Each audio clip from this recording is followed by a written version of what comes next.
Concernant la conception de l'approche processus de la fonction ressources humaines, selon les exigences de la norme ISO 9001 version 2008, nous avons distingué entre 4 parties les entrées, c'est-à-dire l'identification des compétences individuelles. Pour les sorties, nous avons présenté ou bien nous avons défini la satisfaction client interne et externe comme étant la sortie principale de ce modèle.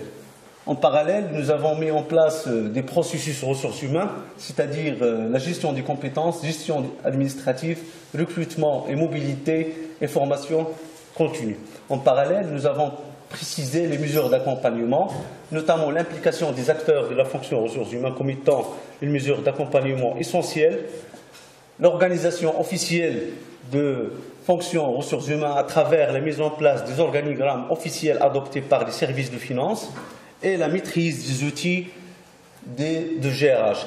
Pour piloter ce modèle, nous avons mis en place un système de pilotage et des tableaux de bord, tout en sachant que chaque processus dispose d'un système de pilotage interne.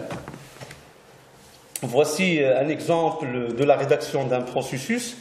C'est le processus de gestion des compétences. Nous avons précisé ici la finalité du processus, les entrées, les sorties, notamment les caractéristiques de sortie, les acteurs concernés, les ressources essentielles pour le bon fonctionnement de ce processus et les méthodes de surveillance selon la norme ISO 9001, l'article 8.2.3.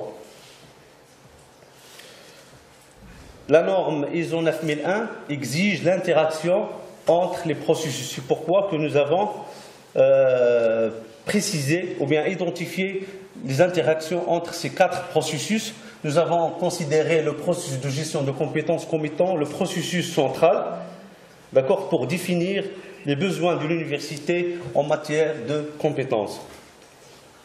En ce qui concerne le processus de gestion de compétences, joue un rôle important dans la définition des besoins en formation. Pour le processus de formation continue, il a un rôle important dans le développement des compétences individuelles de l'université. Et le processus administratif, il joue un rôle important dans la définition des procédures administratives dans le service du personnel. À l'instar du modèle de l'approche processus, nous avons respecté les normes de la norme ISO 9001 dans la rédaction de ce modèle. Nous avons distingué entre 4 parties. Nous avons considéré l'identification des compétences collectives comme étant l'entrée principale et la conduite de changement comme étant la sortie principale de ce modèle. Pour les activités de processus, nous avons mis en place 3 activités corrélées: gestion des connaissances, capitalisation de connaissances et système d'information.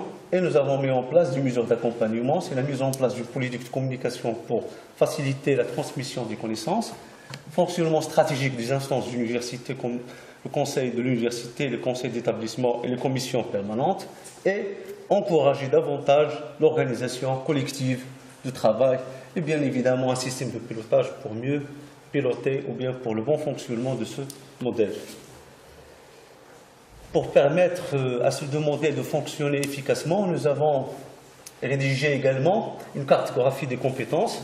Nous avons distingué entre 3 parties essentielles. La première partie consiste à maîtriser les facteurs d'adaptation et de la conduite du changement, notamment à travers la mise à jour de notre référentiel de bonnes pratiques de gouvernance du colon de l'approche processus de la fonction ressources humaines et la mise en place d'un référentiel de bonnes pratiques du colon de l'apprentissage organisationnel. Et la troisième partie, c'est le fonctionnement de notre modèles.